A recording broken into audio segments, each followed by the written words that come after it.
Hi everyone, welcome back to the channel. In this tutorial, I will show you how to craft cinema spotlights in Heartopia.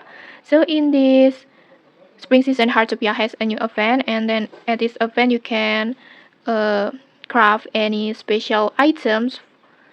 One of them is cinema spotlight like this, and to get the cinema spotlight, you can just get the recipe, the furniture recipe from the battle pass of Dreamlight Cinematic event.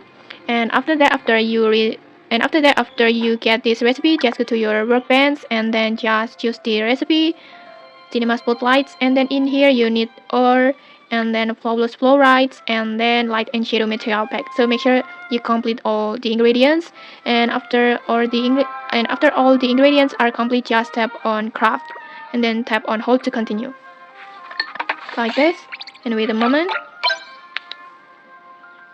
And just like that, the cinema spotlight is ready. And okay, that's it. If you found this helpful, don't forget to like, comment, and subscribe for more tutorials. Thanks for watching and see you.